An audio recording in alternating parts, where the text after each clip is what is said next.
Hi, my name is Aaron Sand. I teach 10th grade chemistry. This is my second year at Dwight.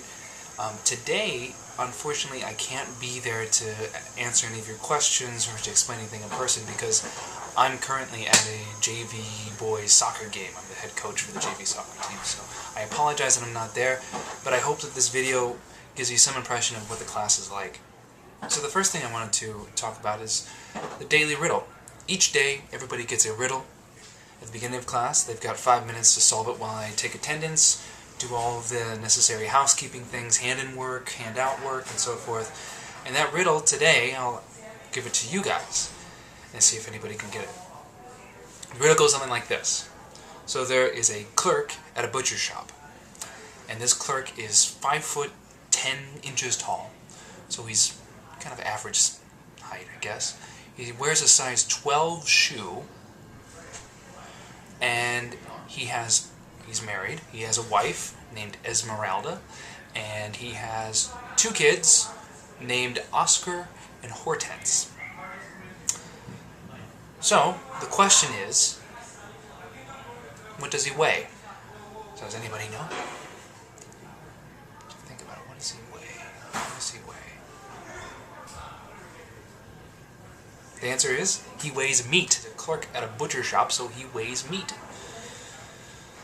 Well, if you got that right, you would be getting extra credit on your next test. Just a little tiny bit of extra credit, not much, but enough to keep you involved. So I think that this is a great thing to start the class with every single day, because we take the kids out of their normal situation where they have to get out their books and start taking notes or start listening to something and immediately being passive in their learning. I like to turn that on their head. I like students who are involved with the class. I like people who are, even when they're taking notes, to be involved and creative in taking notes. It's all about creativity in this class, even though it's chemistry and it's kind of a basic subject that involves a lot of memorizing formulas or memorizing how things are put together. If you think about it creatively, it's a lot less about memorizing and a lot more about putting yourself into the material and looking around. So that's what I try to do in every one of my classes, and I try to make it as experiential as I possibly can. So a typical class would start with that. Then we would open up our workbooks. Let me get it. Now this is just one copy of the workbook. Each student gets a copy of a workbook. This is the general chemistry, but there's also honors chemistry version. I made this over the summer. It's a workbook. This is just for our first unit. You notice it's Unit 1, I think. Unit 1 Foundations right here. And inside this workbook, students are given this, a small reading. They get some space for notes. We have walkthrough problems that I walk through with the students. They help me answer some of them. And at the end of all of this, we have in-class problems as well. You can see right here, there's in-class problems. So these are great resources, and they seem, so far, to really have a positive influence on the class. It keeps students very organized. They get all of their lessons for this test right here in this little workbook. They also have labs that, of course, we do that are outside this workbook. But the majority of the work is done here. And so they're able to look through everything. And that's pretty much the class. We cover a lot of material in the class, especially for honors. The main difference between honors and general, this is a common question, is that the general class does things a little bit more surface level. So they don't go as deep, and they don't go as fast as the honors. So the honors goes deeper and it goes faster. So right here, this is the honors. This is actually the honors chemistry syllabus. And on the back, you see some of the units that we go through. We go through Foundations, which is what we're doing right now. In the middle of October, we should be through with this. Then we can go into atomic history and radioactivity, then periodic table, then bonds, then reactions, then stoichiometry, and hopefully we can get through gas and electrochemistry. Those are 2 really exciting topics, and I love to cover those. So hopefully we get through those, and this is a solid foundation for the DP chemistry class that Mr. Durning teaches. So honors is a great foundation for the DP, and even if you are not in honors and you're in general chemistry, that should give you your students still enough foundation to go on to DP chemistry. In fact, some of my students from last year are taking DP chemistry even though they were in general chemistry. So you still get a solid foundation in general, but honors is when you're thinking about if you're going into a DP science like chemistry or physics or something like that, you want to be in an honors class. So, that all being said, I'm sure you can look through some of the things on the syllabus. Okay. Something I want to point your attention to on the back of the syllabus is the grading scale and the notice that I will contact parents if a student's grade drops below a 79% or below. Now, that's just standard. I go through grades about every 2 weeks and let the students know first where their grade settling at, and I give them a chance to make up the grade if they need to. This is a great motivator for them before I contact you. But also, if a student's grade drops below 10%, then I'll be sending you an email as well, just let you know that that's it's a concern. If they're normally 90% student, an A student, and they're all of a sudden an 80, there's a reason that has happened, and that we need to figure out what's going on there so we can address it. Something I really want to show you is the website. I completely redesigned the website since last year to make it more functional for the students. I'll pull up the honors website first.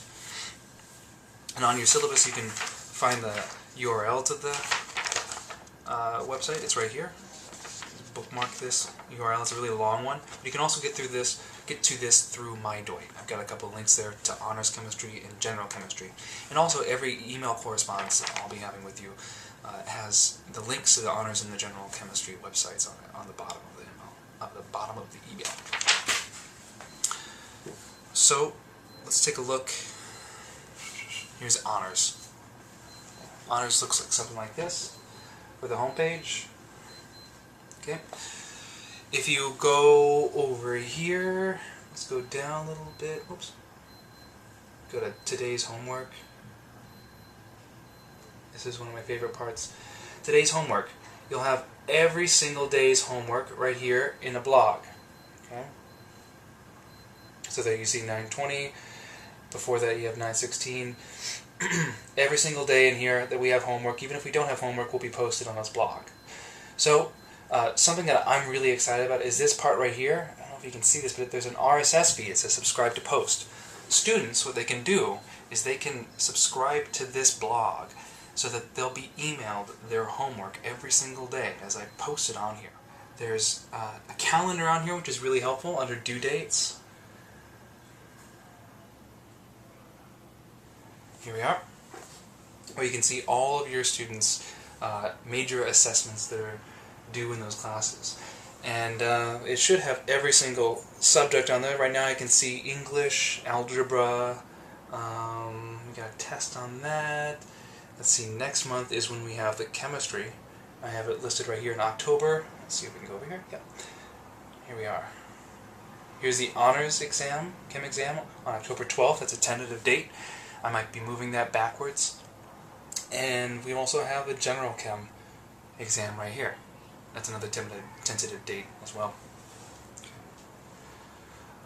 What else? What else? Oh, this is great. Lesson resources. If you go to this, there's practice sites on here. So say that a student is having problems with significant figures, right number of sig figs.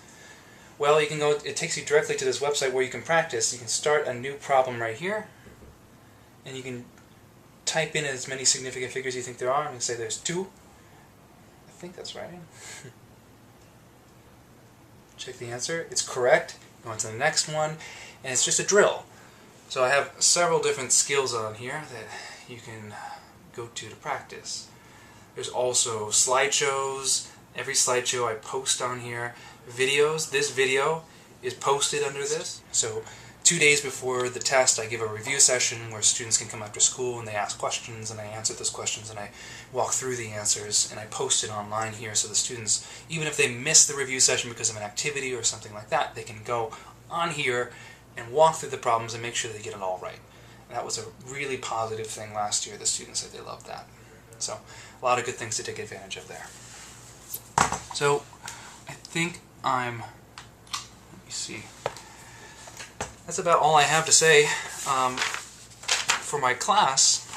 I hope you've enjoyed this. I'm sorry that I'm not able to be there. I'm at the soccer game, but I hope you do stop by after this is all over, and we can you can introduce yourself to me and we can meet. If not, you can always email me. My email address is right here, asand@dwight.edu. We can talk over the phone, set up a time to chat, and get to know each other. So, thank you for coming, and pick up one of these syllabi on the way out, and I hope you have a good rest of your day.